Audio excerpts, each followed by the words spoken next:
All right, former Defense Secretary Robert Gates taking a direct hit on President Obama's foreign policy leadership and his foreign policy team. What will the fallout be, if any? Yeah, and here to react, Fox News contributor and author of Never Trust a Liberal Over 3, Ann Coulter. That's very nice of you, but I'm not a Fox News contributor. Yeah. Oh, really? Well, you're contributing to our program today here on Fox News. We consider it. In fact, the only network to ever employ me was MSNBC. How'd that work out? All right, Fantastic author, then. We'll go with that. Right. Speaking of books, though, Thank you. Let's discuss Robert Gates. Speaking of books. What will be the fallout here, in your opinion? It looks like a fun book. Can't wait to get my hands on it. It's not good for Biden. It's not good for Hillary. So hopefully it will encourage our governor, Andrew Cuomo, and Elizabeth Warren, and the governor of Maryland to jump in. Why do you think that's better? You think it's better if more Democrats are in? I think maybe yes, I more do. beatable. I just want them to pick the best candidate. You know the way Republicans do, the way we have 400 primaries and every idiot throws his hat in the ring. I think that's been really helpful for the Republicans, and the Democrats ought to take our lead. Right. As we've been discussing, it turns out the president and Hillary, in advance of the Iowa caucuses, both revealed that they opposed the Iraqi surge for political reasons. That's pretty shocking. That is shocking. That's war. But what about regarding Joe Biden? And you mentioned this as well. Here's a quotation from the book. Regarding Joe Biden, Mr. Gates writes, I think he has been wrong on nearly every major foreign policy and national security issue over the past 4 decades. That's 40 years. That's not good if you're running for commander-in-chief, is it? Throw in domestic policy, and I think you can't argue with that statement. But why do you think the administration chose to just push back on defense of Biden, not even themselves? Well, I did see a tweet from David Axelrod today saying everything in the book was a lie or something to that effect.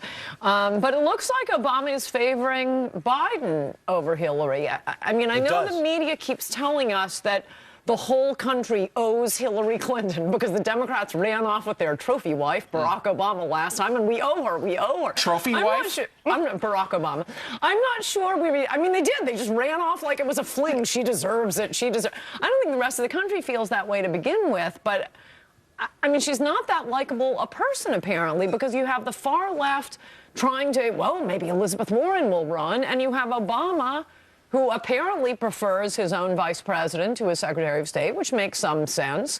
But it's curious that, that you say they're only defending Biden. That's what came out yesterday. We enjoyed we have differing opinions in the administration. So, Ann, let's talk about what's happening with the president's little speech yesterday about 12 o'clock. He was 20 minutes late. Comes out with a bunch of unemployed people behind him who need long-term benefits. It's class warfare all over again. Yes. Is this going to work? And I liked the visual demonstration of the jobs juggernaut that is the Obama administration. Wait, who's been president all this time? 5 years. Also, you know, the Democrats in the audience and the press, but I repeat myself, were snickering when Obama was attacking Republicans for saying, oh, unemployment, if you extend the benefits, if you subsidize something, you'll get more of it, you know, basic law, iron law of economics.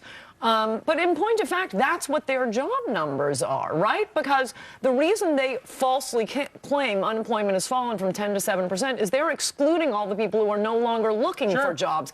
So their own job numbers incorporate millions of people who have given up looking for a job under the Obama administration. So how can you say that people will never give up looking for a job? That's what their job numbers say. It certainly does reflect that. I want to ask you quickly about Rolling Stone, okay? Now that the bar is really high. They had finally the topic I wanted to talk about. Cover girl, the Boston bomber there, expectations are low. But they had this article in there which is calling millennials to support communism and fight for communism. Your thoughts? Well, I'm dying to get my hands on a copy so I can get my marching orders. You just want it for free. That is code for hand me one. Find you one.